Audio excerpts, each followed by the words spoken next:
lo mismo.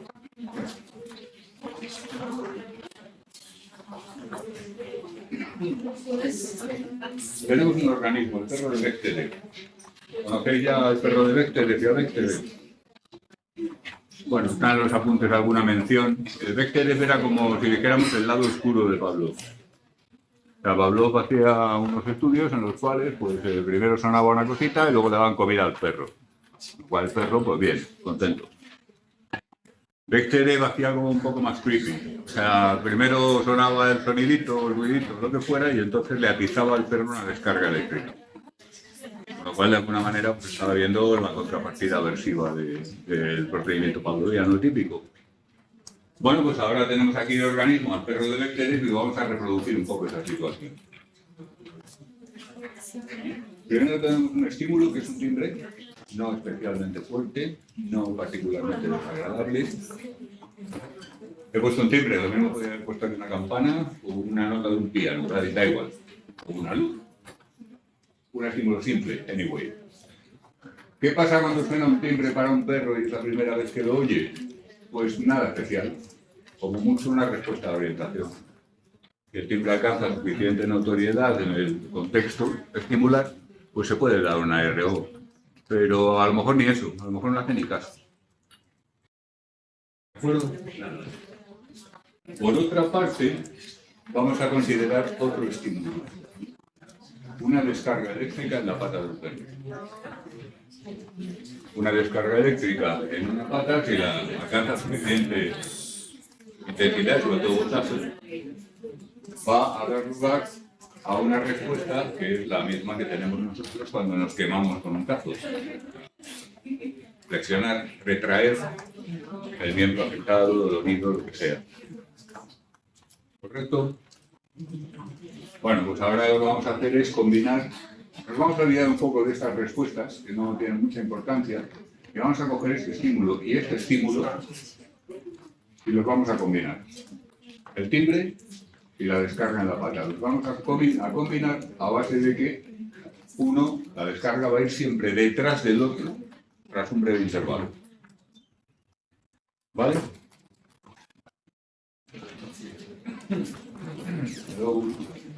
Y esto lo vamos a repetir un cierto número de veces.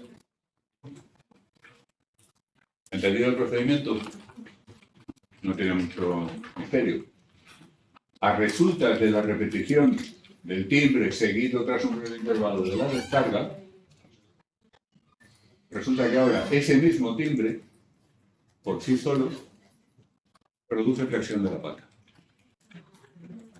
Es decir, ahora el perro, en cuanto oye el timbre, ya empieza a fin. Fijaos que originalmente la respuesta al timbre era nada, o quizás respuesta de orientación.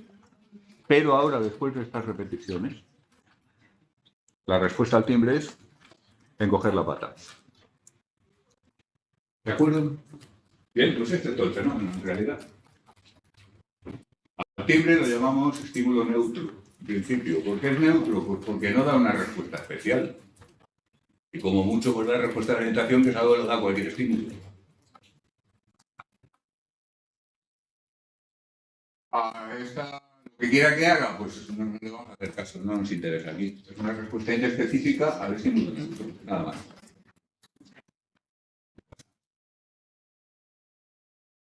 A la descarga en la pata, esto ya es un elemento importante, lo vamos a llamar estímulo incondicionado.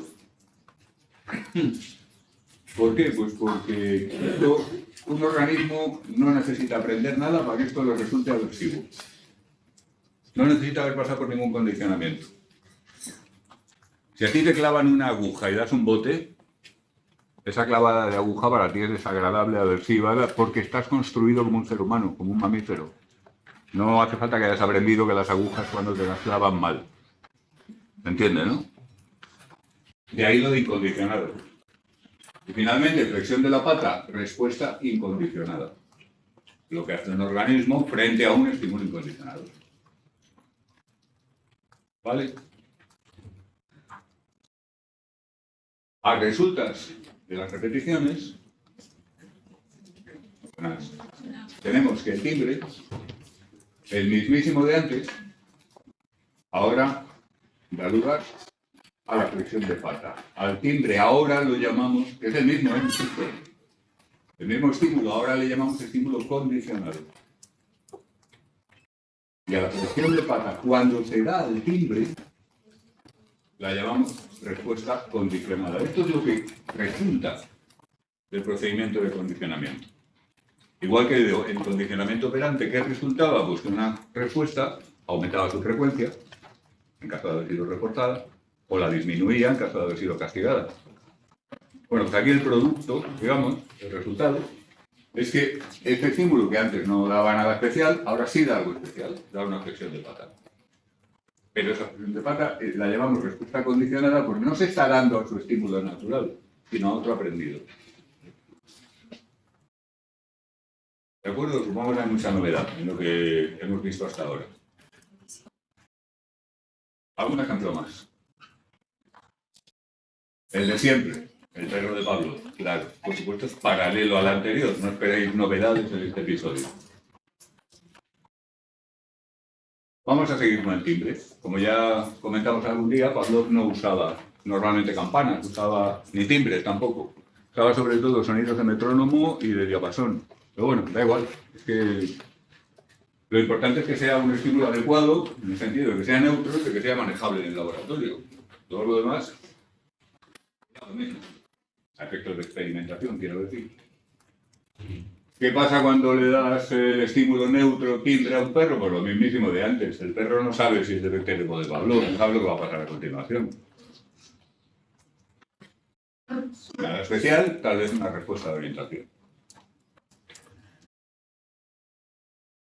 Ahora vamos a considerar, en lugar de la descarga, un estímulo que es administrar al perro una pequeña porción de carne congelada pulverizada. Recordad que usaba esta preparación para potenciar linealmente la salivación.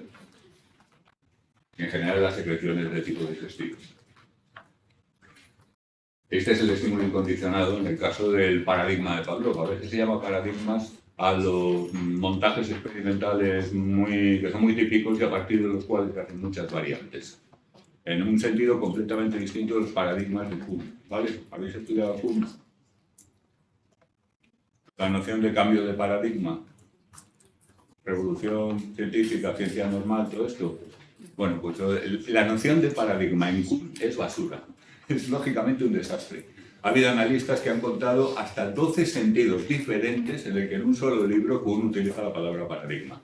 Así que Kuhn, que era un gran físico y un buen filósofo, desde el punto de vista de la lógica flojeaba un poquito. No es de esa noción de paradigma bastante vaga, difusa, y que a la que te descuides consigue que llevar los pantalones de campana o apretados van a ser un cambio de paradigma, lo cual es bastante ridículo, por cierto. La moda. No nos referimos a eso. Nos referimos a paradigma en el sentido de un montaje experimental, digamos, prototípico, a partir del cual se investiga mucho y se hacen muchas variantes, muchos cambios. La caja de Guinness, los estudios de Pavlov, los estudios de escucha dicótica en atención, etcétera, etcétera, etcétera. ¿Vale? Bueno, pues el estímulo incondicionado, que en este caso es una porción de carne, lo que produce es una respuesta incondicionada de incremento de la actividad de las glándulas salivares. Le das un alimento muy seco, pero que es reconocido como alimento, y el perro, sin pensar, bum, bum, bum, bum, incrementa secreciones para tener las mejores posibilidades de aprovechar ese alimento que se le ofrece. Vale, ahora de nuevo ponemos conectados los dos estímulos con una contingencia, nos olvidamos de esas respuestas, que no hacen mucho al caso, y repetimos varias veces. Timbre, carne, timbre, carne, timbre, carne. ¿Ok? Y como resultado, novedad que nadie sabía, el timbre produce incremento de la salivación. El timbre, que ahora es el estímulo condicionado, insisto, el mismo de antes, ahora da lugar e incita, decimos, una respuesta condicionada que es semejante a la incondicionada. Luego comentamos esto, no es idéntica, semejante. ¿Vale? Supongo que no hay dudas hasta aquí. Bueno, vamos a dejar el laboratorio un poco, que sea por un solo caso. Organismo, el Chucky. Todo el mundo le llama así. ¿Vale? Le llaman así sus amigos, le llaman así en su barrio, le llaman así los compas, le llaman así sus padres, su pareja, por supuesto, todo el mundo. Su pareja de repente le llama Carlos Alberto, que es un nombre de DNI. Que ya veis por dónde va la cosa. ¿Qué respuesta va a dar el pobre Chucky? Nada, quizá una leve sorpresa, anda, porque me llama así. Sal de ahí, gilipollas, está lleno de Charlies. En fin. ¿Se entiende, no?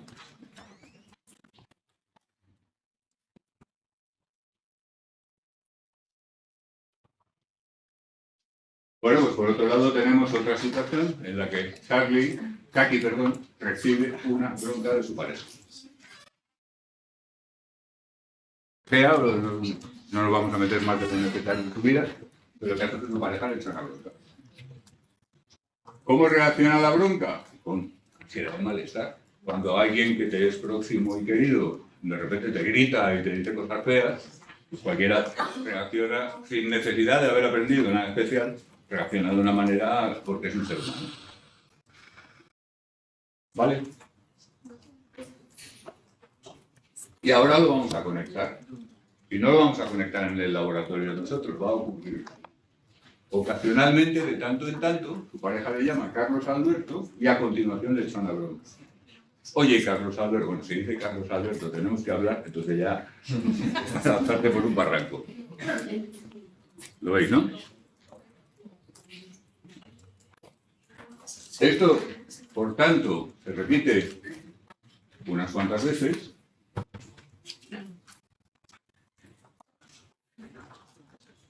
Y como resultado, su pareja le llama a Carlos Alberto y se produce una respuesta de ansiedad y malestar. Pero cuidado, que te llamen por tu nombre por sí solo no tendría por qué producir una respuesta de ansiedad y malestar, a menos que hayas aprendido algo. Esto ya no es innato. Ni es porque estés constituido como un ser humano, no. Esto ya hay que aprenderlo. Se aprende, efectivamente. Y así aprendemos muchos miedos, ansiedades, y no con parejas regañonas, quiero decir, no necesariamente, sino por este tipo de esquema. El mismísimo esquema funcional del perro de Bécter y del perro de Pablo. En eso es lo que quiero insistir. ¿Vale? Parece que hemos salido del laboratorio y estamos en otro mundo. Bueno, estamos en otro mundo según. En términos de cómo funcionan los mecanismos psicológicos, seguimos en el mismísimo mundo de los mamíferos. ¿Listo? Bueno, llamarle Carlos Alberto en principio es un estímulo neutro. Porque antes de que se produjera el aprendizaje, pues me llama Carlos Alberto, o como si me llama Carlos, o como si me llama Chucky, o como si me llama Cariño, o como si me llama cualquier cosa que yo pueda reconocer como un apelativo referido a mí. ¿No? Igual. La respuesta a eso es esa leve sobreventa, porque me llamas así, quizá, pero vamos, nada muy especial. Posiblemente nada. Su pareja le echa una bronca, estímulo incondicionado, que insisto, que una persona próxima, querida, etcétera, que trate de una manera más o menos demostrando una animadversión y todo eso, les duele a cualquiera que necesita haber aprendido nada. Los niños pequeños reaccionan, muy pequeños, todavía de cuna, reaccionan llorando cuando se les habla mal. O sea, no necesitan aprender que ese sonido es de cabreo, ya lo saben, ya lo traen de serie. Bueno, ansiedad, malestar, ahora respuesta incondicionada, pues. Cuando su pareja le llama Carlos Alberto y se produce la reacción de ansiedad, esto ya es un estímulo condicionado. Y la respuesta de ansiedad y malestar es una respuesta condicionada. La mayor parte de las veces que en la práctica profesional nos va a interesar el condicionamiento clásico va a ser casos un poco de este estilo. Quiero decir, en los cuales vamos a tener una respuesta condicionada de ansiedad, de miedo, de malestar, etcétera. También algunas veces vamos a poder identificar fenómenos en los cuales hay aprendizaje pues, de reacciones apetitivas, pero claro, estas no son patológicas casi nunca, no son cosas que que formen parte de ningún problema especial, excepto cuando lo forman, pero no es tan frecuente.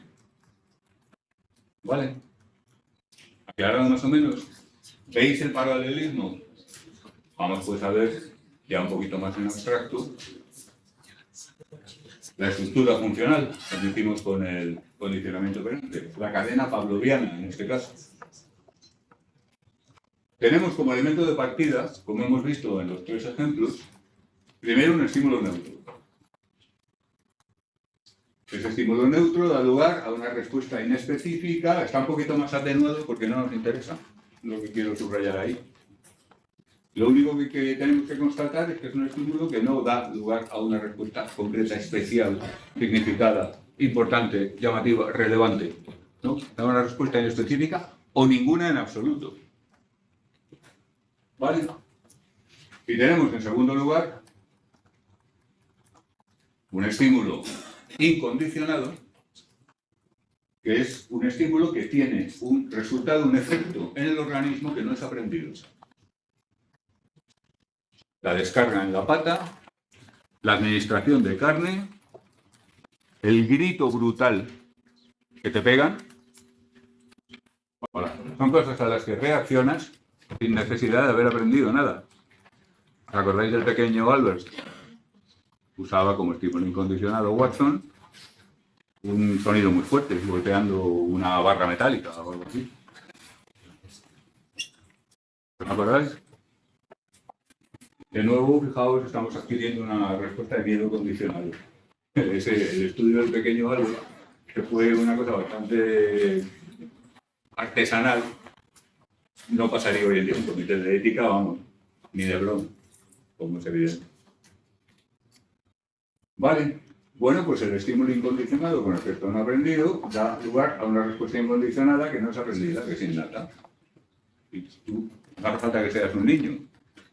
Un ruido muy fuerte, muy fuerte a tu espalda súbitamente tal, te da lugar, por ejemplo, a un incremento de tasa cardíaca, de ritmo respiratorio, aumento de la conductancia dermogalvánica, aumento de la tensión postural y de la contracción muscular. Pero esa respuesta no la has aprendido. Esa respuesta la das a cualquier estímulo que sea, por ejemplo, auditivo y desmesurado. ¿Vale?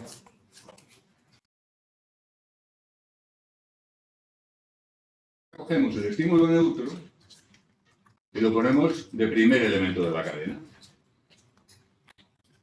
Ya se está empezando a convertir en estímulo condicionado. Es un estímulo condicionado inspectore, si queréis.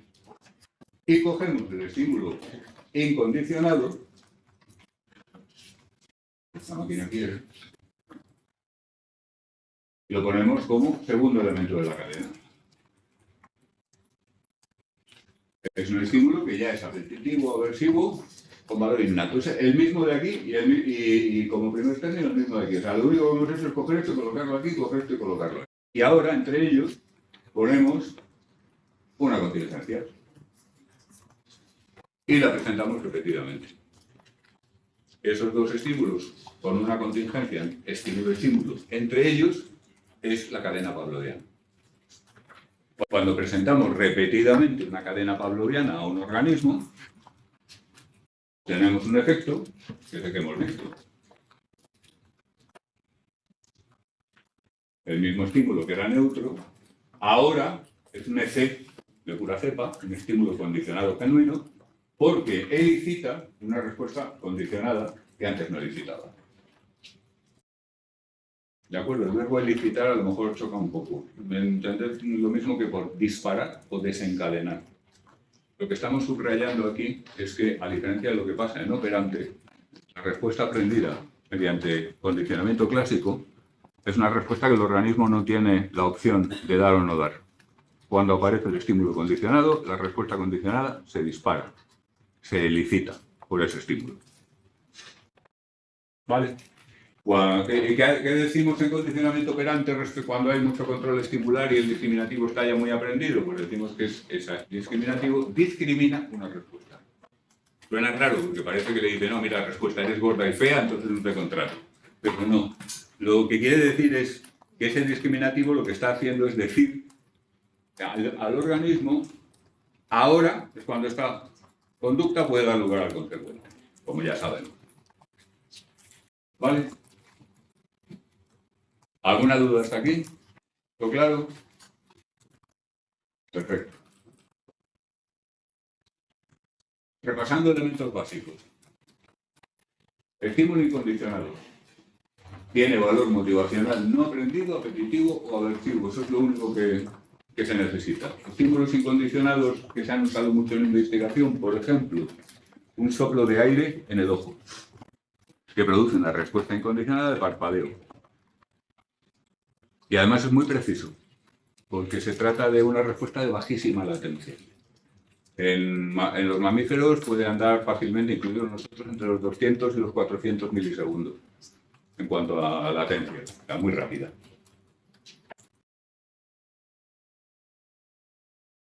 Otros estímulos que se han utilizado, por supuesto, descargas eléctricas, cualquier tipo de alimento, presentaciones de imágenes que tienen contenido motivacional para el organismo, por ejemplo, de depredadores, por ejemplo, de posibles presas, por ejemplo, de cualquier cosa que pueda ser significativa para el organismo con el que estemos trabajando.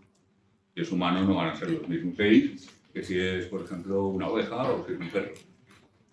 ¿Vale? El EI, la respuesta que elicita es específica. Esto es lo diferencia de un estímulo neutro. Un estímulo neutro puede dar lugar a una respuesta, pero es una respuesta inespecífica, como una respuesta de orientación, por ejemplo. El EI da lugar a una respuesta que es muy concreta. Es característica de esa especie y de ese estímulo, en concreto, o de ese tipo de estímulo. ¿Vale? ¿Respuesta incondicionada? Pues la respuesta que elicita naturalmente el estímulo incondicionado. El parpadeo, la flexión de la pata, el sobresalto, el aumento de la tensión postural, la congelación. Hay algunos animales que ante un estímulo que les sobresalta o les asusta de forma innata, lo que hacen es congelarse, quedarse quietos. Igual que hay otros que huyen, igual que hay otros que se ponen a la defensiva o a la agresiva incluso. Como los perros. Los perros, en la inmensa mayoría de un perro agrede es por ansiedad, porque está mucho de miedo. Y las únicas excepciones son cuando están entrenados para ello, para agredir. Estímulo neutro, estímulo condicionado. Originalmente neutro, como hemos visto, en el sentido que hemos visto. Es decir, no es que no necesariamente no suscite ninguna respuesta, sino que la respuesta que elicita es inespecífica, no es nada en particular. Como si dijéramos una respuesta a un estímulo cualquiera. Durante la adquisición, es el que va precediendo contingentemente al estímulo incondicionado, es el que va adelante. Es el primer término de la cadena pavloviana. Que solo tiene esos dos términos, el EC y el EI. Adquiere valor de señal respecto a EI.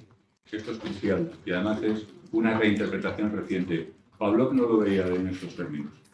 Luego, si acaso lo comentamos, Pavlov tenía una teoría bastante exótica sobre por qué ocurría el condicionamiento clásico, que hoy sabemos pues, que no era correcta. Hubiera sido milagroso, ya que encima fuera la teoría correcta, con los escasos medios y el escaso desarrollo de la neurociencia que había en su tiempo. Es hasta discutible si podía hablarse de neurociencia propiamente dicha. ¿Vale? Que adquiere valor de señal, ¿qué significa? Pues que el EC actúa como un aviso. Sencillamente, o sea, Carlos Alberto, quiero hablar con mi abogado, o sea, ¿entiendes? O el zumbido ahí, que viene, voy quitando la pata. ¿Lo veis, no? Y adquiere capacidad de elicitar una respuesta condicional. ¿Sí? Respuesta condicionada. Elicitada por el estímulo condicionado a resultas del condicionamiento. A menudo es morfológicamente análoga a la respuesta incondicionada. Y aquí vienen muchas confusiones, cuidado. Hasta ahora probablemente lo sabéis todo, pero esto es posible que no. Mucha gente piensa, bueno, pues la misma respuesta que antes se daba a la carne, ahora se da a la campanita. No. No es la misma respuesta. Lo que ocurre es que la teoría de Pavlov, entre otras cosas, implicaba la noción de sustitución de estímulos. Pavlov pensaba que, por decirlo pronto y mal, como que el estímulo condicionado adquiere la capacidad de hacerse pasar por el incondicionado, de sustituirlo, de reemplazarlo, de dar el pego, como diciendo, ahora soy yo el incondicionado. Incluso tenía diagramas de cómo podía ocurrir eso por las vías neurales y tal. Todo ello no es correcto. Ni de una parte a la otra. Primero, la respuesta condicionada, cuando es morfológicamente análoga a la respuesta incondicionada, es siempre de menor magnitud. Siempre, sin excepción. Es imposible conseguir que un perro incremente la salivación igual a un sonido que a la carne. Se siente, pero no. ¿Entiendes? La respuesta parece tener un cierto sentido anticipatorio. La condicionada, quiero decir. No sustitutivo. ¿Se ve? El caso es que midiendo se comprueba que nunca, incluso cuando es morfológicamente similar, nunca alcanza la magnitud de la respuesta incondicionada. Es decir, la que se da al estímulo naturalmente preprogramado. Pero esto no es totalmente incompatible con la teoría de sustitución de estímulos. Podría ser que, hombre, que sea un sustituto, pero no tan potente, por ejemplo. Lo que ya no es compatible es cuando la respuesta es morfológicamente distinta, cualitativamente diferente. Y esto pasa en bastantes ocasiones. Por ejemplo, un cierto tipo de estímulo incondicionado puede producir en el organismo una reacción de congelación, por ejemplo, como decía antes, en muchos roedores es común. Le das un estímulo doloroso, que puede ser doloroso sensorialmente, un ruido muy fuerte de los que ya ensorbecen, o puede ser doloroso de cualquier otra manera, el organismo se congela. Pero si ese estímulo lo haces preceder de un estímulo neutro y lo metes en un esquema de una cadena pavloviana, al final el estímulo condicionado lo que produce no es la respuesta de congelación, produce un incremento de ansiedad, que puedes medir perfectamente con los indicadores típicos de ansiedad de carácter fisiológico. Es decir, no hace falta preguntarle al hámster, oye, hámster, ¿estás ansioso? No. Simplemente mides, pues eso, una serie de parámetros fisiológicos que están asociados a la ansiedad. Y compruebas que hay una respuesta condicionada de ansiedad que no se parece en nada a la congelación. ¿Vale? Hay un caso muy conspicuo que es la llamada respuesta de head jerk, o sacudida de cabeza. Es con mamíferos, mustélidos, roedores, etcétera, se ha comprobado que si los pones en una situación aversiva, o sea, con un estímulo incondicionado aversivo, rollo descarga, por ejemplo, pues el organismo a la descarga da una respuesta de calentamiento de conducta, intento de huida, de saltos, típico espectáculo del pobre bicho, está haciendo todo lo que puede por intentar librarse de eso. Esa es la respuesta incondicionada. Pero cuando aprende la respuesta condicionada, esta consiste, en primerísimo lugar y ante todo, en dar como un cabezazo hacia arriba. ¡Bum! Lo de sacudida de cabeza, del jerk. Y eso no aparece en la respuesta incondicionada. Es completamente distinto, es nuevo, es diferente. Y en varias especies se ha observado que con distintas variantes hacen precisamente esta sacudida. De acuerdo, incluso con un perro, de nuevo, con estímulos aversivos, que es donde se ve más claro, la respuesta incondicionada puede ser simplemente la huida, y la respuesta condicionada, una vez que se ha utilizado esa respuesta incondicionada en el contexto de una cadena pavloviana, la respuesta condicionada al estímulo condicionado son gemidos.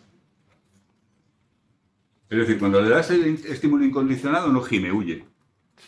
Pero cuando le das el condicionado se pone a gemir. Pensadlo, si queréis, por pura analogía o por metáfora, ¿no? Sin ningún ánimo de decir nada serio. Es como que cuando a ti te hacen una barbaridad, tú reaccionas de una manera.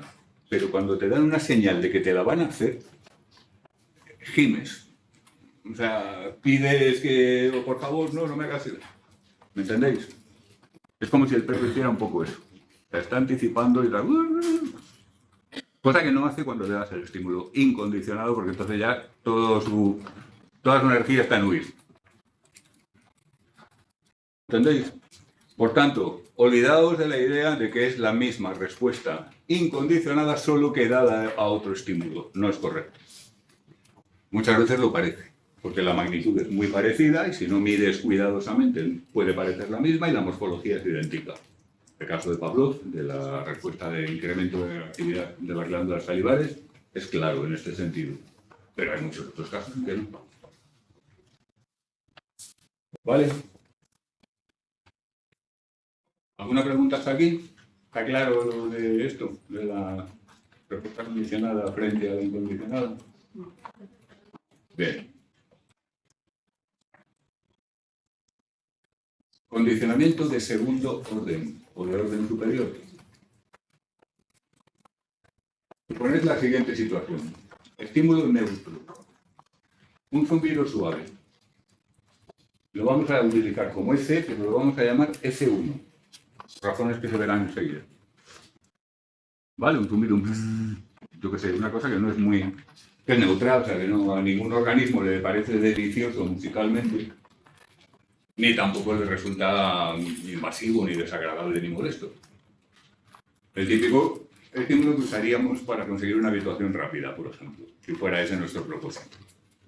Aquí no lo vamos a permitir porque lo vamos a asociar con un estímulo incondicionado que es un ruido absolutamente horroroso. Me ocurren bastantes raperos que podrían servir maravillosamente bien. Pero bueno, para no entrar en gustos y en cuestiones de este estilo, imaginad un estruendo pues tipo explosión, tipo rasgado del velo del templo, yo que sé, una barbaridad, pero a un volumen brutal. Es decir, brutal para el organismo.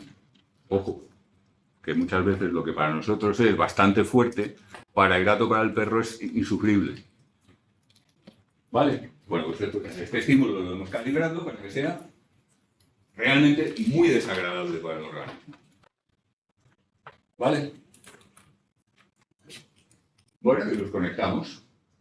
Empezamos con el zumbido y a continuación, esto se puede parecer a algunas obras musicales contemporáneas, que están compuestas de zumbiditos y luego estruendos espantosos. Pero en fin.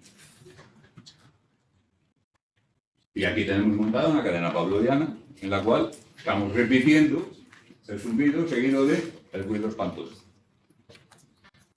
¿Vale?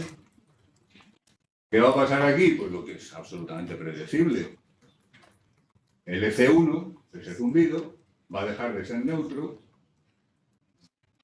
y va a dar lugar a una respuesta condicionada, por ejemplo, de ansiedad, de gemidos, de quejas, de... ¿Vale? Imaginad que hacemos esto con un perro, los típicos gemidos de un perro.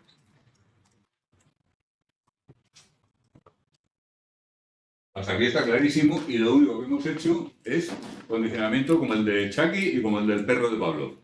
Mejor el de Bechterev porque esto es aversivo. ¿Vale? Totalmente normal. A esto llamamos condicionamiento de primer orden cuando lo comparamos con el de segundo o condicionamiento a secas. Pero ahora vamos a coger un nuevo estímulo neutro, que va a ser una luz intermitente. Un LED, por ejemplo, pues de estos que lleva la gente en las bicicletas, a veces con los cascos, cuando van con patines y skates y cosas así.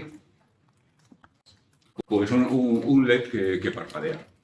Por ejemplo, no hace falta que parpadee. Si es fijo, pues también me vale. ¿De acuerdo? Y ahora, lo que vamos a poner detrás no va a ser un estímulo incondicionado, innato, sino que va a ser el mismísimo zumbido que previamente hemos usado como estímulo condicionado. ¿Se entiende? ¿Y qué va a pasar con esto? Pues que si lo unimos contingentemente y repetimos, tenemos aquí una cadena pavloviana un poco rara porque no hay ningún estímulo incondicionado propiamente dicho, pero el resultado es que este segundo estímulo condicionado, la luz, elicita efectivamente una respuesta condicionada de ansiedad y de gemidos. Magia. Resulta que sin ningún EI hemos conseguido un condicionamiento clásico. No, magia no es magia. Eficiencia es la capacidad de los organismos de adaptarse a su entorno. Y en este caso, ¿sabes lo que ocurre? El zumbido se ha convertido en la primera etapa, en la primera fase, lo de arriba, el zumbido se ha convertido en una buena señal de algo que es terrorífico. De algo que duele, digamos. Por tanto, se ha convertido en un estímulo condicionado que da lugar a una respuesta de eso, ansiedad, gemidos, quejas, lo que sea. Pero claro, este F1, este zumbido suavecito que parecía que no mataba a una mosca, pues ahora ha adquirido propiedades aversivas. Suena mal. Algo que te anticipa, algo que duele, eso que te lo anticipa ya te acaba por doler también. Te acaba por resultar desagradable, preocupante. Así es como la gente, por ejemplo, hay casos curiosos en que la gente le coge terror a la interfaz de usuario de la aplicación en web de su banco. Claro, pensadlo. O sea, tú ves la aplicación esta, saldo. Horror de horrores. Y si esto se repite unas cuantas veces, se puede medir la reacción de ansiedad ante simplemente la presentación del esquema de pantalla que tiene la aplicación de tu banco. ¿Lo veis? Pero claro, aquí tampoco ha habido ningún estímulo incondicionado propiamente dicho. Tú coges a un ser humano de hace 20.000 años y le dices, tu saldo es menos 7.999 euros. Y te va a decir, ¿qué pasa contigo? No. A un humano de hace 20.000 años le pegas un palo en la cabeza exactamente igual que se lo pegas a un compadre que por aquí ahora. Bueno, hablando de las distancias porque aquellos eran gente más dura, estaban más entrenados en las condiciones difíciles de la vida. Pero veis la idea, ¿no? Bueno, pues aquí el zumbido este que era tan inocente, ahora resulta que se ha vuelto aversivo. Y entonces lo que lo señaliza también se vuelve aversivo a su vez. Es como si, o sea, le cojo miedo a la pantalla del ordenador porque me anticipa el interfaz de usuario que a su vez me anticipa que mi economía está hecha una mierda. ¿Lo veis? Bien. Pues esto es el condicionamiento de segundo orden. ¿Hasta dónde llega? Lo que parece más claro, hay resultados discrepantes y diversos en la investigación. En animales no humanos, el condicionamiento de segundo orden se consigue prácticamente en cualesquiera condiciones. Se llega al condicionamiento de tercer orden, insisto, en animales no humanos, si el estímulo incondicionado es aversivo. ¿Vale? Tercer orden. Tercer orden. Es decir, uno más de lo que hemos hecho aquí. O sea, si ahora, por ejemplo, cogemos la luz intermitente y la usamos en el papel de I en una siguiente cadena pavloviana. Y de ahí no pasan. Los animales no humanos con apetitivo, estímulos incondicionados apetitivos, no pasan del segundo orden. Los humanos es más complicado todavía porque hay resultados muy discrepantes y no están de acuerdo los investigadores. La típica cosa que todavía se está dirimiendo. Desde luego llegamos a tercer orden y normalmente no pasamos de ahí, ni en apetitivo ni en aversivo. Hay otra cuestión. Cuanto mayor es el orden, más inestable es la conducta aprendida. La reacción condicionada, quiero decir. ¿Vale? ¿Sí? Por favor, ¿me permitís escuchar al compañero? Si llegan al apetitivo, apetitivo, llegan al tercer orden. Sí, no, en animales no humanos, condicionamiento, tanto estímulos aversivos que llega a veces Y con apetitivo, con apetitivo segundo.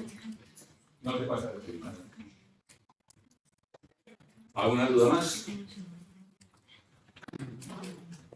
Muy bien.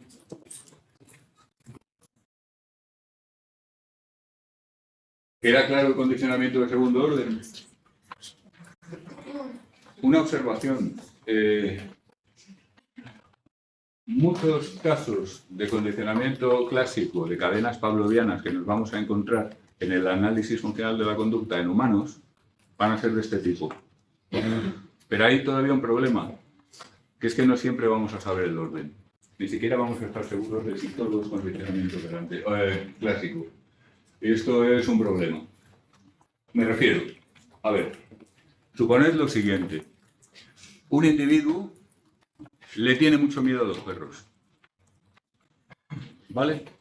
Y entonces está pasando un tiempo en una casa en el campo, donde algunas veces suena una verja, que hace un chirrido que no es especialmente desagradable, pero que es un chirrido muy reconocible, y a continuación aparece un perro suelto danzando por ahí. ¿Vale? El individuo desarrolla una respuesta de ansiedad al chirrido. Claro, el chirrido le está anunciando que aparece un perro.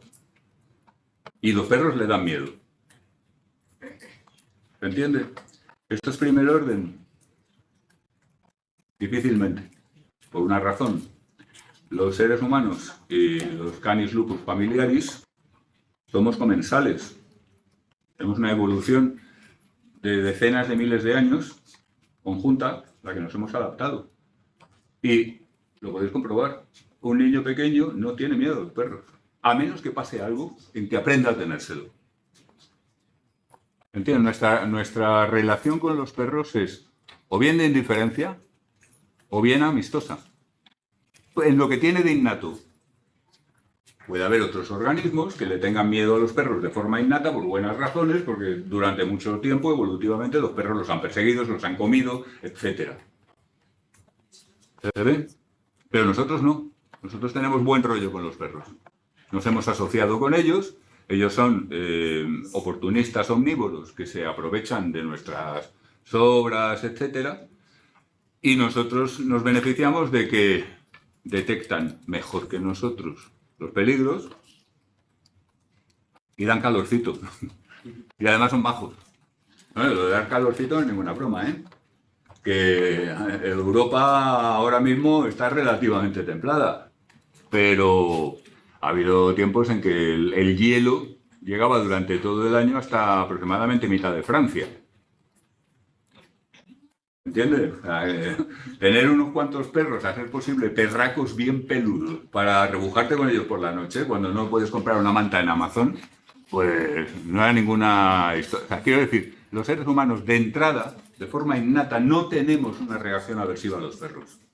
Por lo tanto, ese individuo ha aprendido el miedo a los perros en alguna experiencia de su historial de aprendizaje. ¿Vale? Claro, el perro ese ha hecho el papel de estímulo incondicionado, pero no es un incondicionado por lo que acabamos de decir, no es innato. Entonces, ¿qué es? ¿Segundo orden? ¿Tercer orden? ¿Cuarto orden? ¿Y cuándo ocurrió el episodio en el que él adquirió por condicionamiento clásico? Sí. ¿Y ocurrió? Claro, un conductista te diría, sí, eso ha tenido que ocurrir, porque todo se aprende por condicionamiento.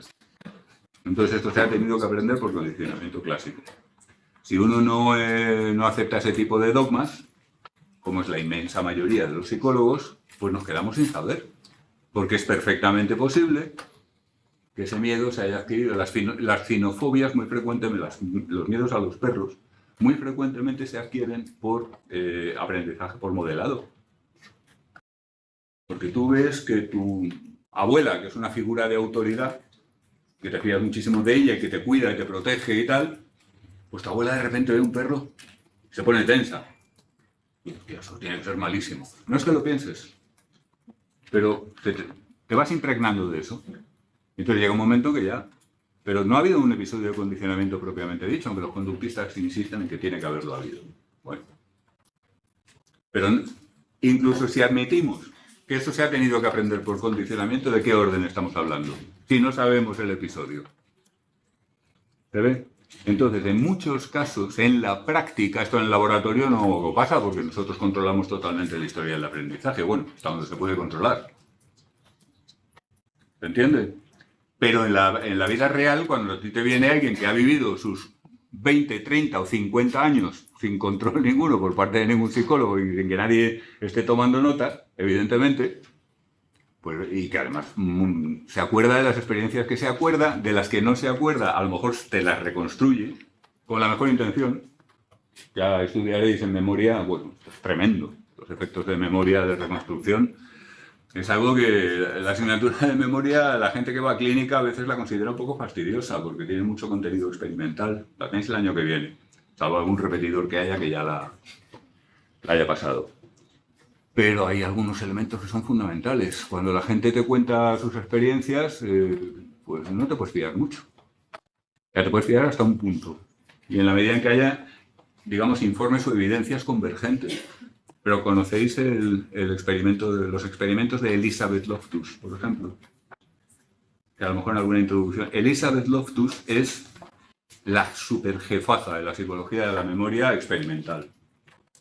Y una de sus líneas de investigación más destacadas tiene que ver con la reconstrucción o incluso la construcción de recuerdos. Por ejemplo, me acuerdo un estudio, cito de memoria, ya os lo contarán bien los profes que se cargan de esta materia ahora.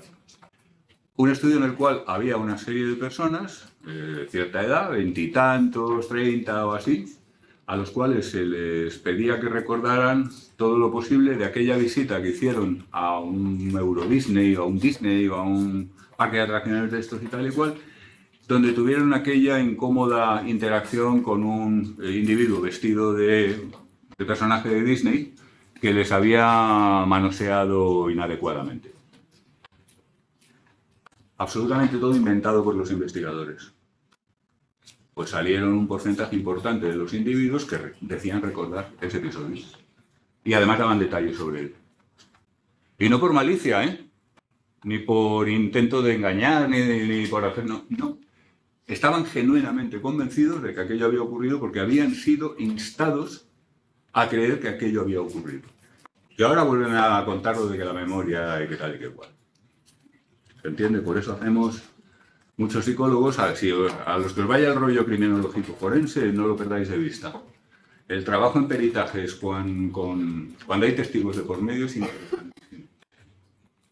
Porque claro, tú estás trabajando en validar hasta qué punto lo que un testigo de un suceso criminal o delictivo, etcétera, está contando, hasta qué punto estás calibrando si tiene a su favor más o menos.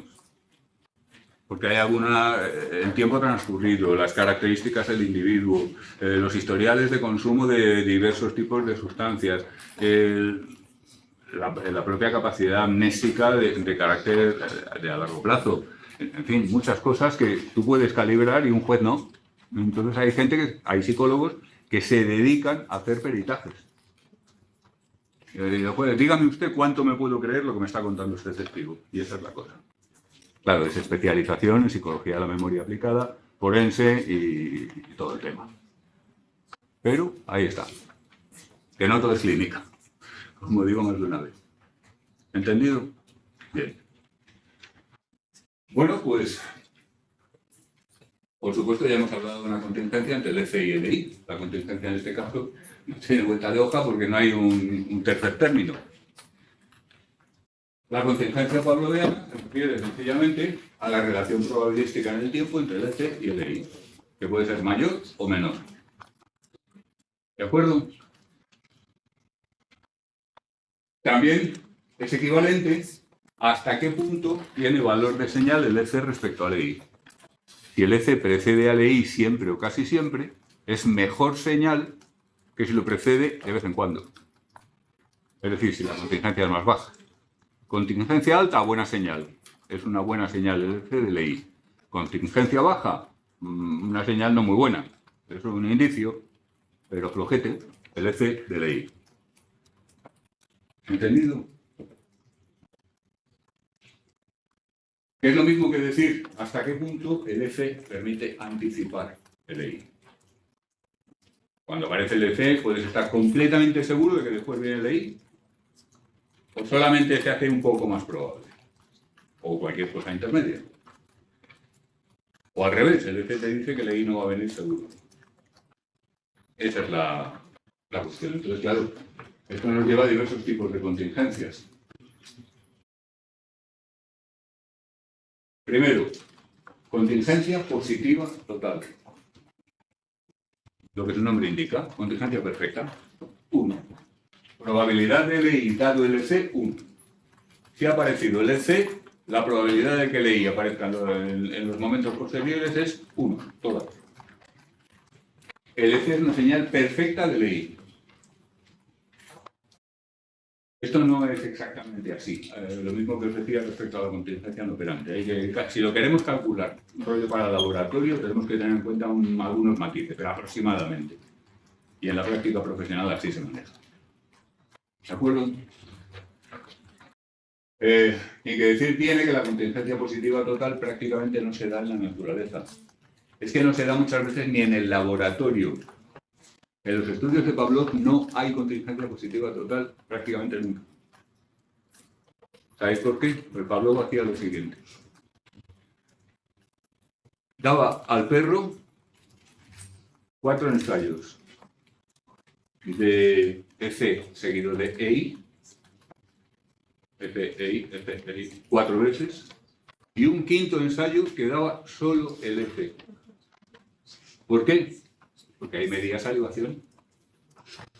¿Entiendes? Ahí medía cuánto está salivando el organismo al EC. Pues si le da el EC seguido del EI, la salivación que obtiene es la que produce el EI, que siempre es mayor. Entonces tiene que meter ensayos por ahí en medio, por ejemplo, muy típicamente, cada quinto ensayo es solo el EC, pero claro, cada quinto ensayo, eso significa que un quinto del total de ECs no van seguidos de EI, por tanto la contingencia no es total. ¿Se entiende? O sea, fijaos, ni en el maldito laboratorio siquiera. No digamos en la vida real. ¿Vale? Las contingencias totales, las líneas rectas, las exponenciales negativas curvaditas, las probabilidades de 1, las figuras geométricas, salvo en cristalografía y poco más, se dan poco. ¿De acuerdo? La contingencia positiva parcial es la que obviamente se puede entender. Algunas veces que aparece el estímulo condicionado, le sirve el estímulo incondicionado.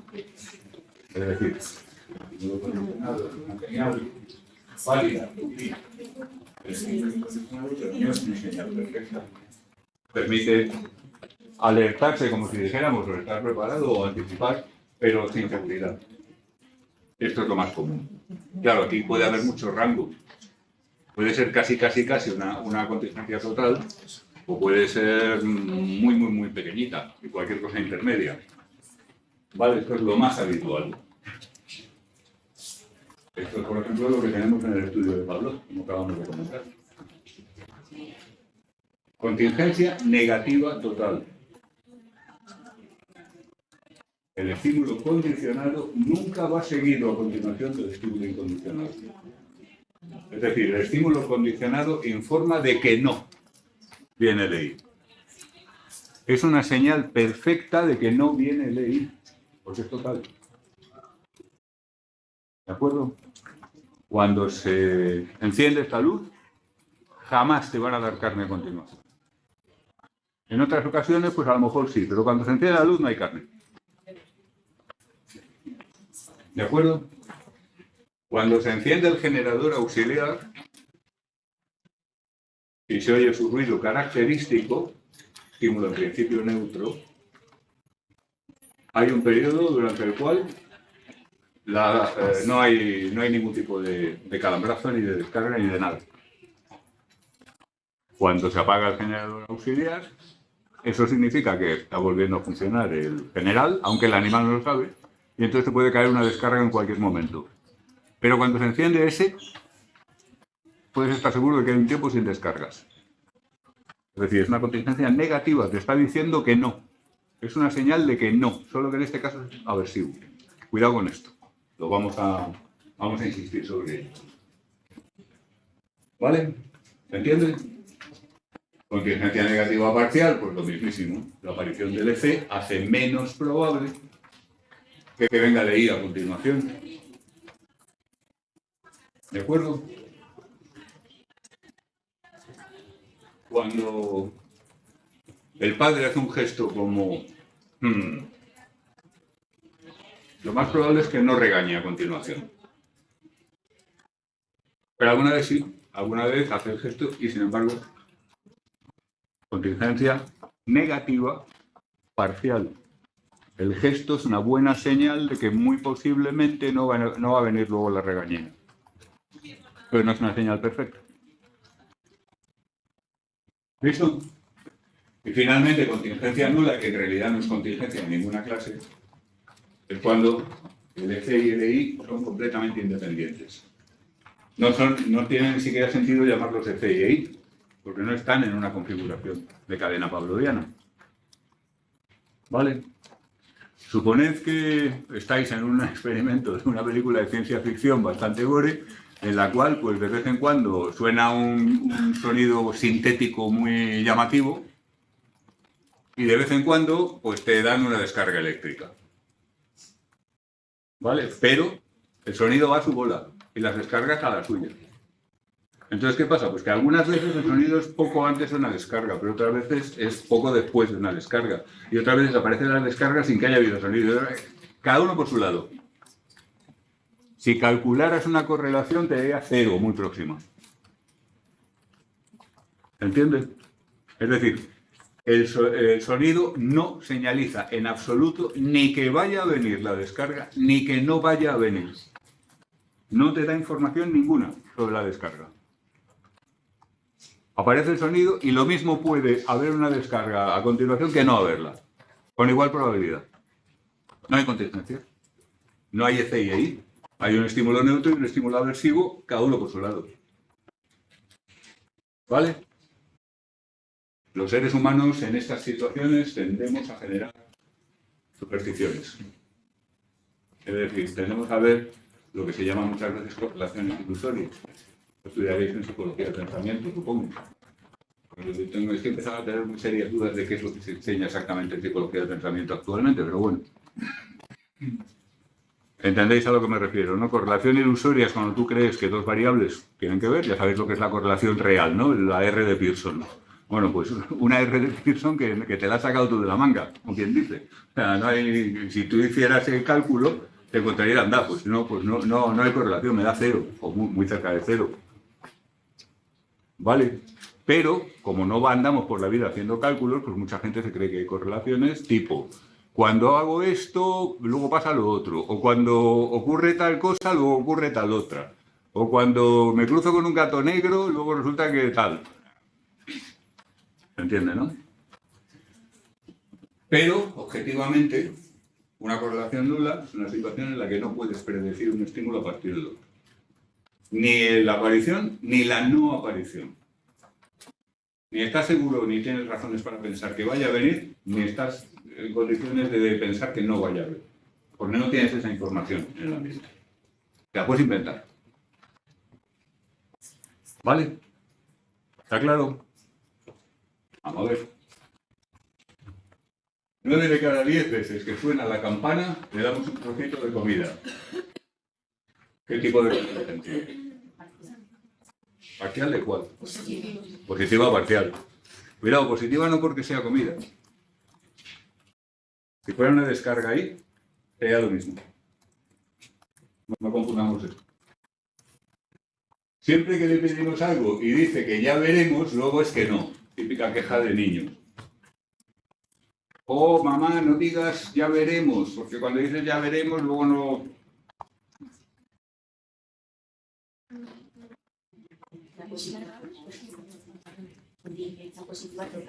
¿Positiva? Depende cómo definamos los sucesos. Luego, pero esto es, o sea, ya veremos es una señal de que no se nos va a dar. Por supuesto, si nos tomamos el enunciado face value, pues es total. Pero esto, si nos lo está diciendo un niño respecto a su madre, por ejemplo, está mintiendo como un bellaco. Está claro, ¿no? Pero, tal y como está el enunciado, si esto es así, dice, siempre que le pedimos algo y dice ya veremos, estímulo neutro en principio, podría pensarse, luego es que no, es decir, no nos da lo que quiera que hayamos pedido.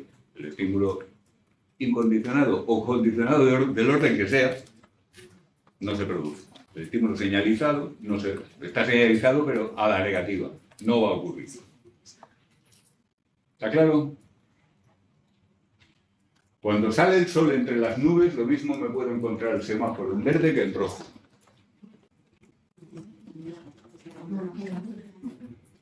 Ha habido un par de pronunciamientos un poquito más valientes que los demás que han dicho la respuesta correcta. Sería contingencia nula o falta de contingencia o ausencia de contingencia. A menos que tengas unas ideas muy extrañas, según las cuales puede haber alguna relación entre, claro, la gente a veces tiene ideas muy extrañas. Hay gente que, por ejemplo, aquí no hay ningún problema porque son cosas muy grandes, pero que no quiere pisar las rayas del suelo. Porque, ¿por qué? Pues ya no saben ni por qué. Pero creen que eso de pisar las rayas del suelo puede tener que ver con que algo te vaya mal. Cosas así. Vamos. Lo de los gatos negros, pasar por debajo de escaleras, tirar la sal, romper espejos y que además varían unas culturas a otras, curiosamente. En general son contingencias nulas. El sol, ¿qué tiene que ver con los semáforos? Pues insisto, salvo que uno tenga una metafísica verdaderamente extravagante, hay que pensar que nada. Por tanto, no cabe esperar encontrar ahí una contingencia que no sea nula. Por tanto, la ausencia de contingencia. Si frunce el ceño de esa forma, lo más seguro es que no nos dé nada. De nuevo, quejas de niños, rollo Halloween quizá. Negativa parcial, porque ahora dice lo más seguro. Si el enunciado es verdadero, lo que nos está diciendo, ese gesto del ceño hace menos probable que nos dé algo, o hace más probable que no nos dé nada, pero no seguro. A lo mejor hace el gesto y luego nos da algo. No es imposible. No está descartado. Así que sí, negativa parcial. Cuando hace ruido el dispensador de comida, inmediatamente le cae pienso a la rata.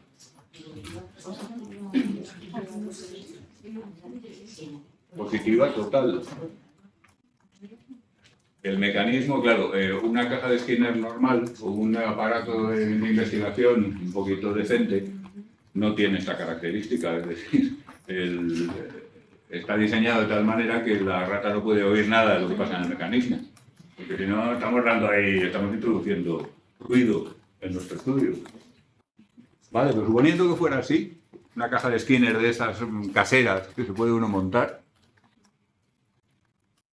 pues evidentemente, si suena el dispensador de comida siempre antes de que caiga el pienso, pues es una contingencia positiva total.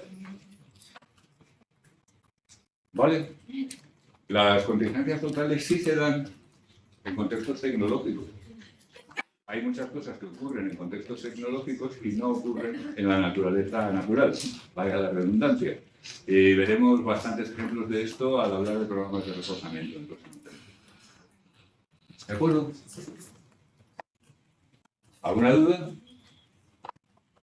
Tipos de condicionamiento clásico. En realidad ya algunos ya los hemos estado apuntando, pero vamos a sistematizarlo un poquito. Primero, primera clasificación según el carácter motivacional del estímulo incondicionado. Apetitivo o aversivo. Fin. Esta es la complicadísima clasificación. Pavlov, apetitivo. ¿Por qué? Porque el estímulo incondicionado que usaba era apetitivo. Cuidado, Pavlov también utilizaba cosas distintas, ¿eh? Penséis que el estudio arquetípico es el único que repetía una y otra vez, ni mucho menos. ¿Habéis oído hablar de por ejemplo, la neurosis experimental que se estudió en el laboratorio de Pavlov? En aquellos tiempos remotos, finales del 19 y principios del 20 sobre todo,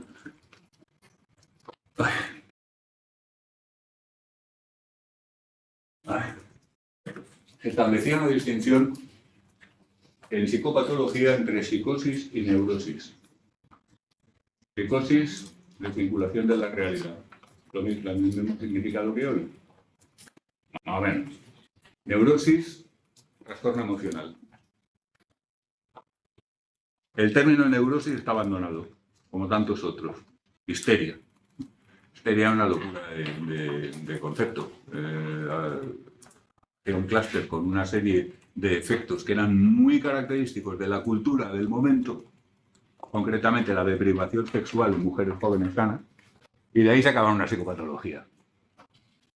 En fin, la neurosis era otro carajal. O sea, todo lo que no es psicosis, o sea, si no ves enanitos verdes, neurosis, ya está.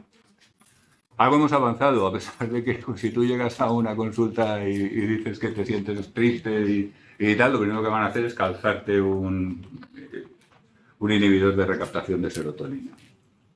Es una barbaridad. Pero lo hacen, lo están haciendo ahora. O sea que tampoco nos creamos tan listos. El descargo es que lo hacen los psiquiatras, pero si nos dejaran también lo harían muchos psicólogos. Pero en fin, no me quiero poner lúgubre, que ya bastante asquerosa está la tarde. Neurosis se refiere a un trastorno emocional. Habéis oído hablar del trastorno de personalidad límite, ¿no? Se llama límite porque tiene elementos de los dos. Es fundamentalmente un trastorno de desregulación emocional brutal, seguramente con un componente innato importante, pero también frecuentemente va acompañado de episodios disociativos, alucinaciones, delirios muy frecuentemente, es decir, tiene elementos de los dos canastos, vamos. La pobre gente, o sea, lo que sufren esos pacientes no está en los escritos. Neurosis propiamente dicha, trastorno emocional. Pavlov, a instancias de, parece ser, una de las ayudantes de laboratorio, permitió que se hiciera un estudio en su laboratorio en el cual se hacía lo siguiente. Se presentaba a perros un estímulo como tal que así, joder, qué mal me ha salido, una especie de tubo de neón circular encendido, se encendía, ¡pam! Y a continuación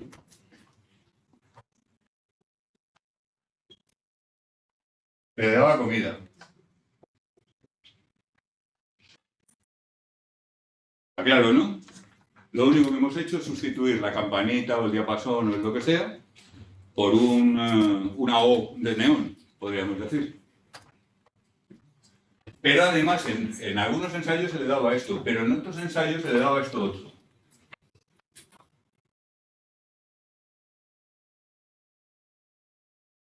Una elipse de neón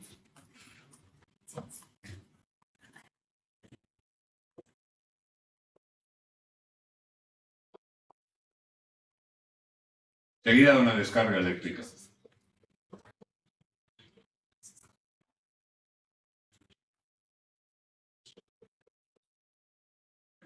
¿Lo veis? Es un poco llevar el proceso de discriminación al extremo. Porque aquí ya no es solamente que te doy esto o no te lo doy en función de si es el estímulo o no, es que te doy una cosa muy mala. Si es un estímulo y te doy una cosa muy buena, si es otro estímulo que hasta cierto punto se le parece. El perro no tiene ningún problema. En muy pocos ensayos aprende a ponerse contento, mover el rabo y salivar, respuesta condicionada cuando le presentan el F1, y a gemir y agobiarse cuando le presentan el F2. Sin problemas, ¿no? Ahora viene la putada. Le presentan al perro un estímulo que es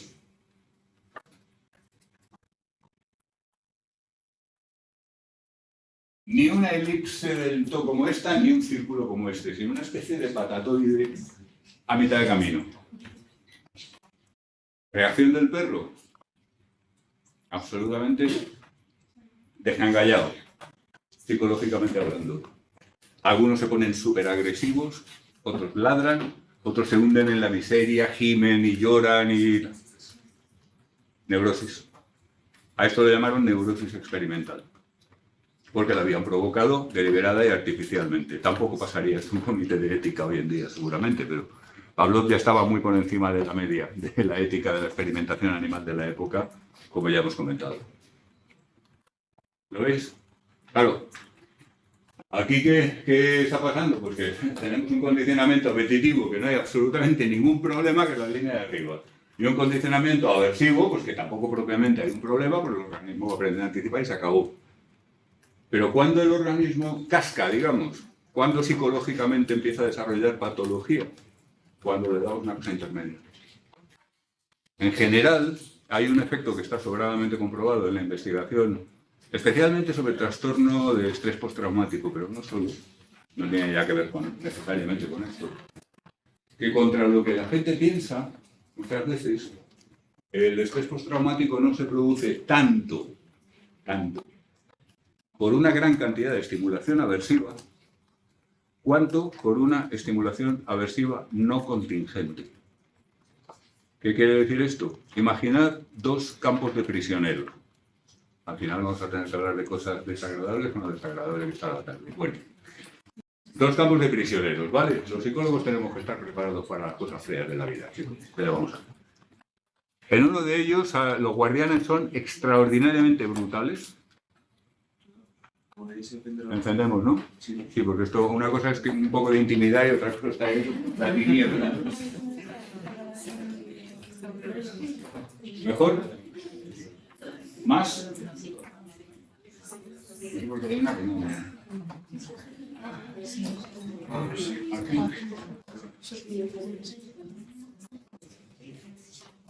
Me gusta. Le haría unas cuantas preguntas al listado. Bueno, y la Calefani te digo. ¿En qué estaba aquí? El campo de prisioneros 1. Los guardianes son unos hijos de la grandísima y aplican unos castigos brutales, con una rigidez extrema. Es decir, hay ciertos comportamientos de los internos que no necesariamente son particularmente largos. Por ejemplo, le mira a los ojos, bueno, la has liado. Haces un gesto un poco... no sé cuántos latigazos, cosas así. Eso sí, son muy coherentes. Tal cosa, 50 latigazos. Tal otra conducta, 90 latigazos. Tal otra conducta, al pozo de las pirañas durante 2 días. Y así sucesivamente. ¿Vale? No es bueno, es muy posible que de ese campo de prisioneros, cuando finalmente sean liberados, pues haya unos cuantos que salgan con patologías. Pero tenemos el campo 2, en el cual los castigos no son tan fuertes. Es decir, no son tan brutales en cuanto a la intensidad de la estimulación aversiva que se aplica, pero se aplica al buen tuntún según le pilla al guardia. Un buen día tú te pregunta algo y tú le respondes mirándole a los ojos, te la has cargado. Otro día le respondes sin mirarle a los ojos y te la cargas por no mirarle a los ojos. Otro día, ¿entendéis lo que quiero decir? No hay una relación clara, no hay una contingencia honesta entre lo que ocurre antes y lo que ocurre después, lo que el organismo hace y lo que el organismo recibe. Es perfectamente predecible, podemos predecir con toda confianza que va a haber muchísima más patología psicológica en este campo que en el 1. A eso es a lo que me refiero. Situaciones en que las contingencias sean pavlovianas o sean operantes, no existen o son deshonestas, en el sentido de que no hay una pauta de conducta adaptativa. No hay forma de aprender nada, no hay nada que aprender. No puedes mejorar la eficacia de tu conducta para preservar tu mayor bienestar posible. ¿Se entiende? Bueno, esto ya lo veréis por activa y por pasiva en las asignaturas más de patología y tal.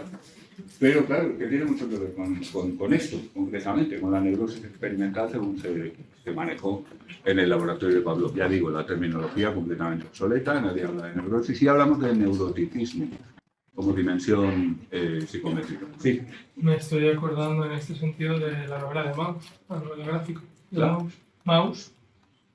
Esto de que los ratones representan a los judíos en el Holocausto, una novela gráfica muy famosa. Y hay muchas escenas que son así con los presos y los guardias.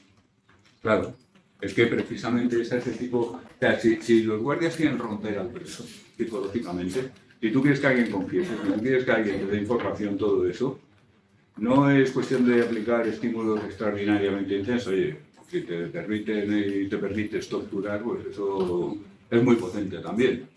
Pero con mucho menos se puede conseguir a base precisamente de jugar con este tipo de mensajes contradictorios o a los que es imposible adaptarse. Efectivamente. Hay muchas películas y muchas narraciones, novelas, etcétera, que estudian esta cuestión de la flota en el sentido narrativo, literario. No que torturen a nadie, es los lectores. ¿Entendido? Bien. Por tanto, la primera clasificación, ya al margen de estas digamos, derivaciones un poco particulares, más sencilla no puede ser. Si el estímulo incondicionado es apetitivo, condicionamiento clásico apetitivo. Si es aversivo, condicionamiento clásico aversivo. Ya está.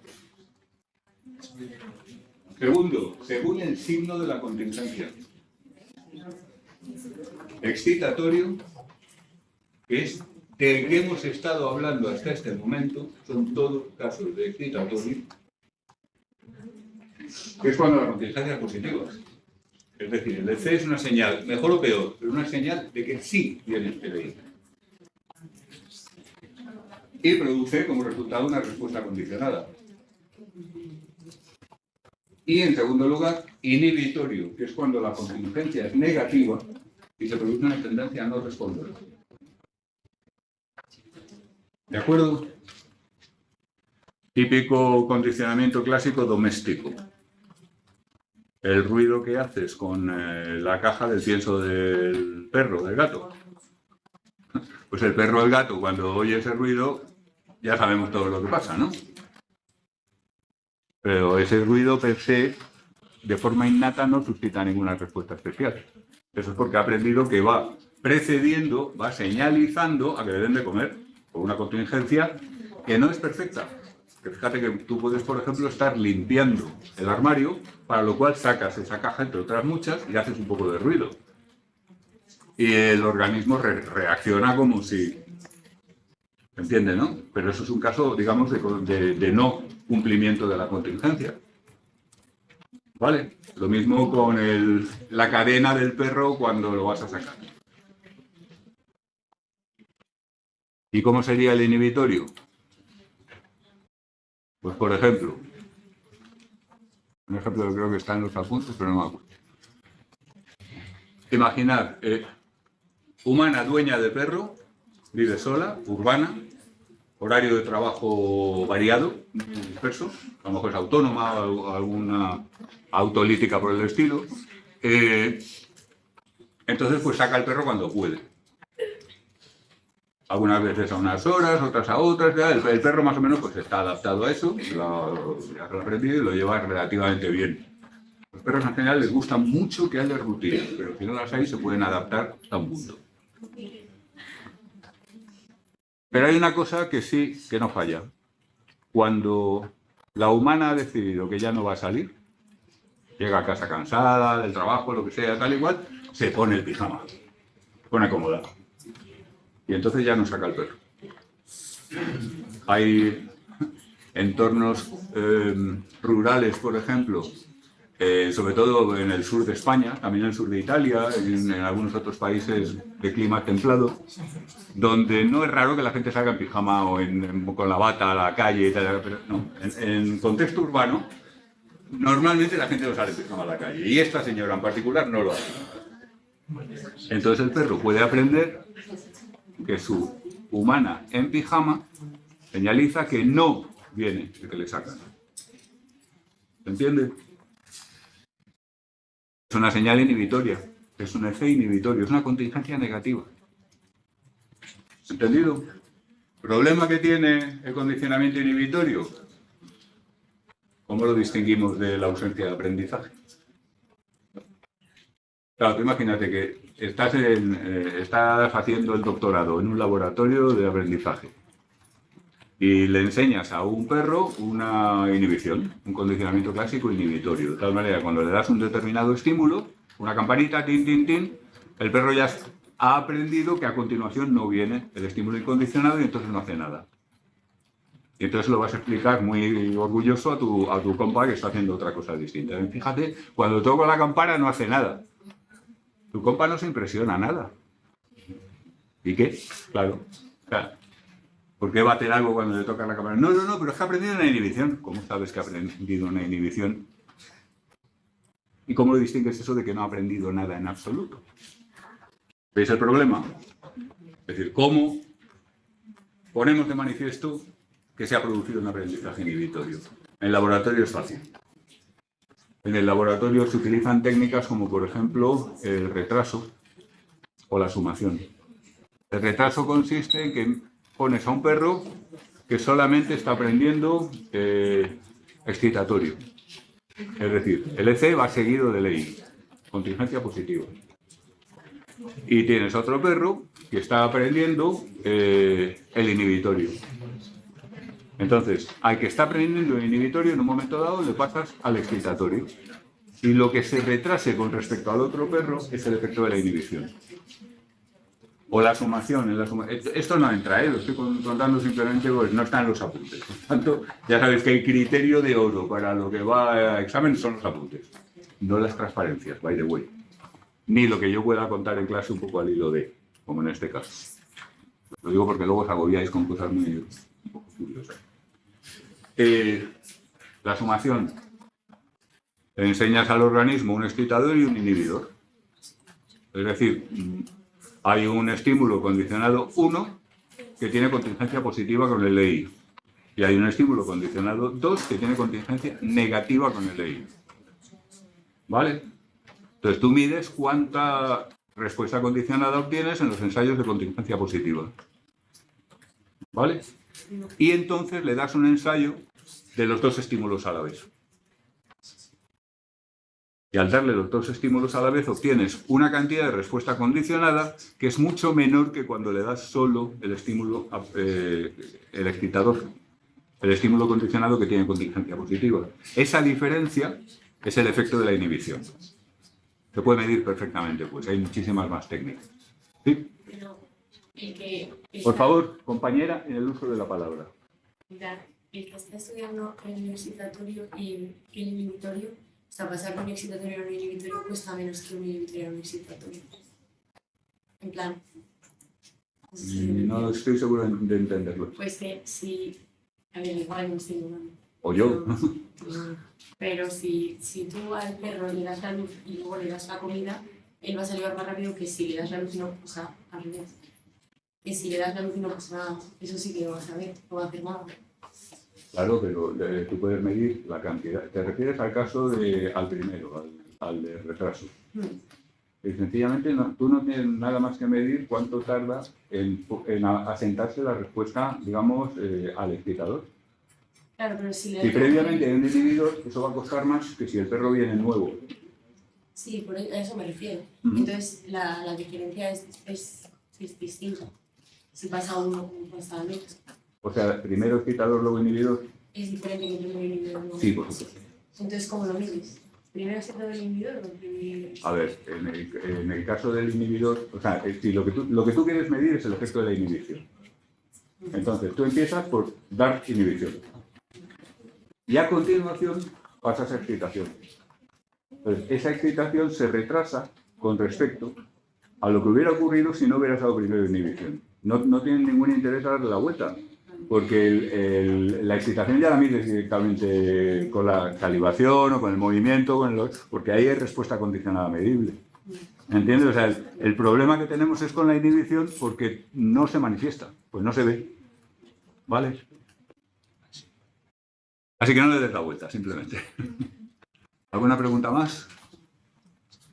Bien. Bueno, pues eso es muy importante. Ambas clasificaciones son ortogonales. Es decir, tenemos situaciones de condicionamiento clásico, excitatorio apetitivo, excitatorio aversivo, inhibitorio apetitivo e inhibitorio aversivo. 4. Cuidado porque la gente a veces se lía con inhibitorio y aversivo. Es un poco el típico problema que teníamos, ¿os acordáis cuando hablábamos de reforzamiento positivo, castigo positivo?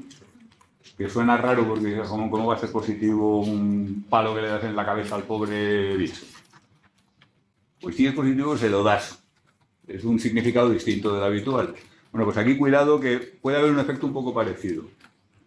Cuando hablamos del tipo de contingencia positiva o negativa, estamos hablando de excitatorio o inhibitorio. Cuando hablamos del carácter motivacional del estímulo incondicionado, estamos hablando de apetitivo o de aversivo. Y se cruzan completamente. Son ortogonales. ¿De acuerdo? Eso no lo he entendido.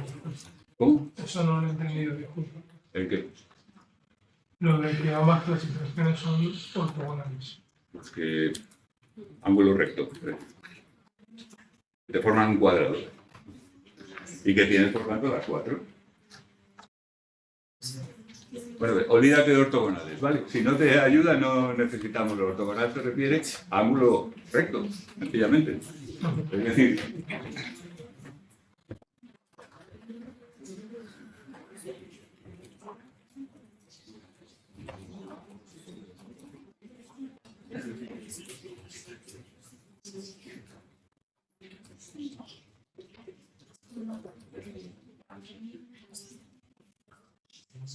podemos tener clasificaciones en las cuales, de las 2 clasificaciones, hay algunos elementos que tienden a aparecer juntos más a menudo. Esto no es ortogonal porque no son ángulos rectos. En cambio tenemos esto.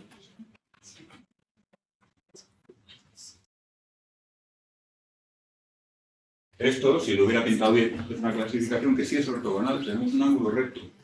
¿Por qué? Pues porque lo mismo puede ocurrir que esto te viene con esto, que esto con esto, que no hay una preferencia, digamos, o una mayor facilidad para una determinada combinación. Lo que digo, al decir que esto es ortogonal, digo que no es más probable, ni está más vinculado el apetitivo al excitatorio, ni el aversivo, sino que están exactamente igual todas. O sea, todas son posibles en igual medida. Por eso decimos lo de ortogonal, pero si no ayuda el término, olvídalo. O sea, las matemáticas cuando no ayudan estorban. Entonces, lo dejamos. ¿De acuerdo? Lo de que las matemáticas no ayudan estorban, por cierto, es una frase que tiene copyright de un gran profesor de teoría económica de allí, que sabe de matemáticas y de economía, lo que no sé. O sea, hay que citar siempre cuando se usa una referencia de eso. ¿Todo claro hasta aquí?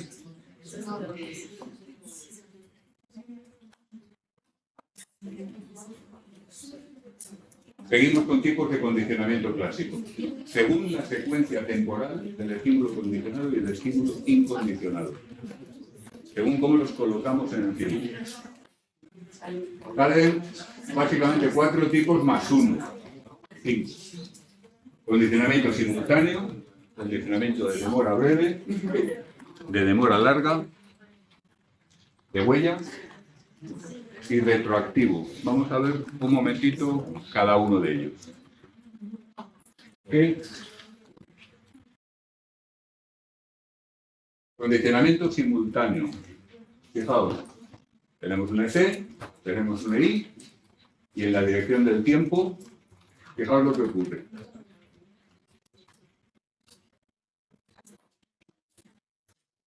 El EC y el EI aparecen exactamente al mismo tiempo. ¿Vale?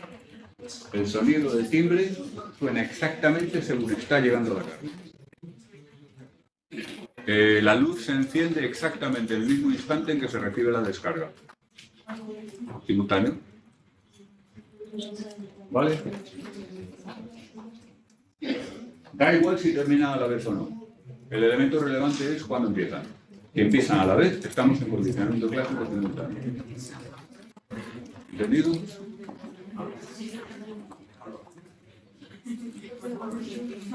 La contigüidad entre los estímulos es máxima. ¿Por qué mencionamos la contigüidad? Porque la contigüidad es, en la historia de la filosofía y de la ciencia, siempre se ha considerado como el elemento fundamental de las asociaciones. Si recordáis a Locke, a Hume, en general a los asociacionistas, las diversas que ha habido, se da casi prácticamente por sentado, por ejemplo, Hume te estaba diciendo, la fuerza con la que se produce una idea depende de la frecuencia en que se haya asociado tal impresión con sus términos, impresiones, ideas y demás, pero siempre te está hablando de cuándo se han producido esas impresiones, por ejemplo, más o menos juntas en el tiempo o más o menos separadas. Cuando más juntas, cuando más contiguas entre sí, más se supone que se forja la asociación, que se hace más fuerte. Entonces, como al fin y al cabo gran parte de la psicología, incluyendo la psicología del aprendizaje, es heredera de esa larga y honorable tradición asociacionista, conviene verlo desde ese punto de vista, a ver qué pasa. Vamos a ver lo que pasa, que es muy curioso. La contigüidad entre ellos es máxima, pero sin embargo, el condicionamiento simultáneo es relativamente poco eficaz. Es decir, consigues menos respuesta condicionada que con otras alternativas que vamos a ver, y además más frágil, más fácil de que se pierda, o que se extinga o desaparezca. No es un buen método, en definitiva. Si lo que quieres es obtener respuesta condicionada. Estamos suponiendo siempre el caso excitatorio porque es más sencillo, ¿vale? Mutatis mutandis, lo mismo se aplica al inhibitorio. ¿Entendido? Condicionamiento de demora breve. De nuevo, F, E, I, tiempo, fijado.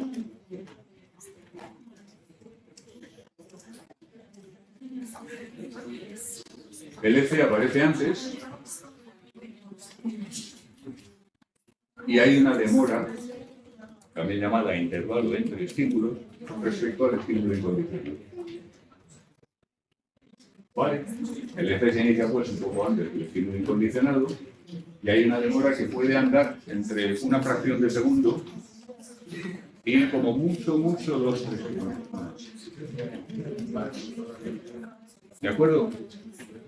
En el caso de una situación pavloviana, si aplicamos demora breve, como muy a menudo hacía Pavlov, tendríamos el estímulo condicionado que se inicia y, por ejemplo, al cabo de 1200 milisegundos, al segundo, 2, entonces aparece el I. ¿De acuerdo? Bien. Esto es extremadamente eficaz. O sea, si quieres conseguir una respuesta condicionada alta, clara, estable y permanente, este es uno de los mejores sistemas. ¿Sí? ¿Perdón? IEE, intervalo entre estímulos. Otra manera de llamar a la demora, en clásico en particular. Porque la demora también se habla de la demora, por ejemplo, entre el reforzador y la conducta no operante. Vale, es una variable clásica de condicionamiento clásico, pero es el tipo de tema. Yo intento no abundar demasiado, más de lo necesario, sobre todo en la parte experimental, porque realmente no es algo que vayáis a usar. La inmensa mayoría, no. Si hay alguien dentro de unos cuantos años trabajando en investigación en esto, me como la gorra. Por ejemplo. Condicionamiento de huella. De nuevo, el mismo esquema, el mismo tipo de diagrama. ¿Veis la diferencia, no? Aquí tenemos una demora, que es aproximadamente como en demora breve. Estamos hablando de lo mismo, las mismas magnitudes. Desde unos cientos de milisegundos hasta 2 o 3 segundos. Pero además también tenemos lo que se llama un intervalo de huella, que es el periodo desde que acaba el F hasta que empieza el I. Es decir, hay un periodo, digamos, sin estímulos, un periodo muerto entre el F y el I.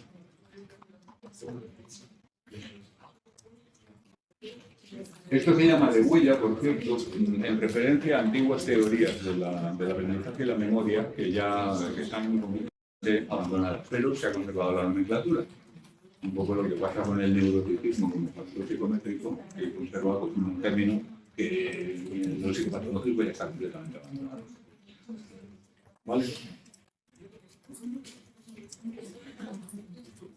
Es muy eficaz, aproximadamente como el condicionamiento de demora breve. La gente que ha tenido la meticulosidad de estudiar esto en distintas especies y con distintos tipos de respuestas y estímulos y tal, lo que han encontrado es que para algunas especies y algunos sistemas de estímulo y respuesta funciona un poquito mejor el de demora breve y para otras funciona un poquito mejor el de huella. Esos son los dos buenos. Demora breve y huella. Que alguna vez quieres condicionar a alguien o algo, esas son las opciones. Las opciones más potentes, ¿no? ¿Vale? Condicionamiento de demora larga. Fijaos el diagrama este porque es muy raro. En realidad todo esto es muy raro.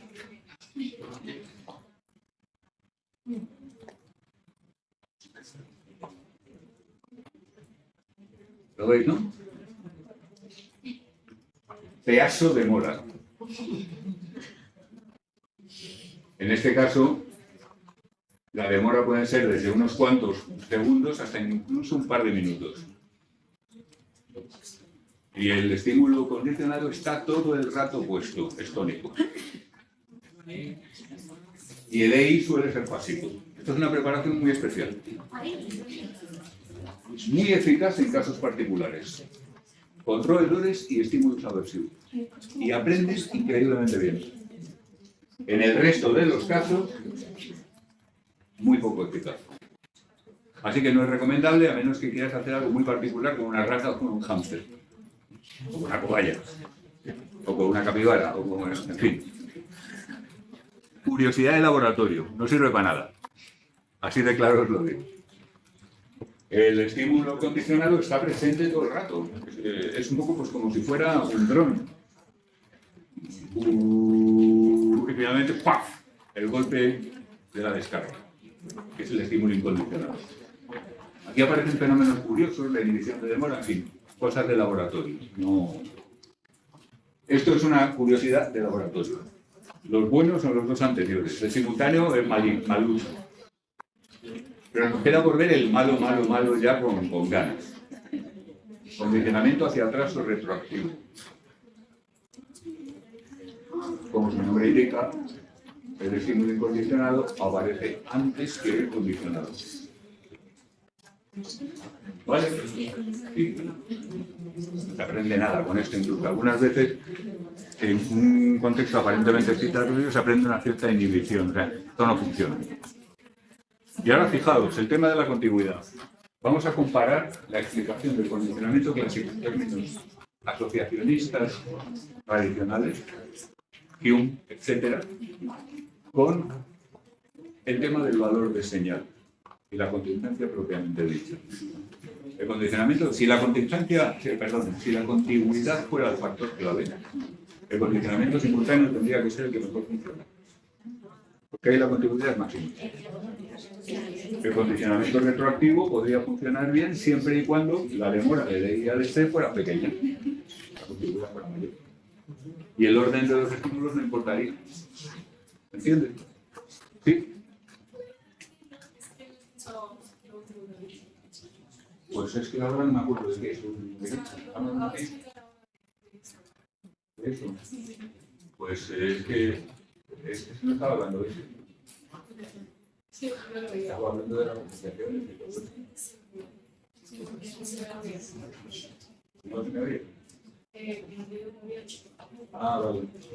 Por favor. A mí me da igual. Me parece una compañera que se ha quedado sin enterarse de por el grupo que había para la idea. Por favor, a los compañeros. ¿Vale? El condicionamiento hacia atrás, el procedimiento te ha quedado claro. Bien. Va al revés y funciona muy mal. Es decir, con esto no se aprende.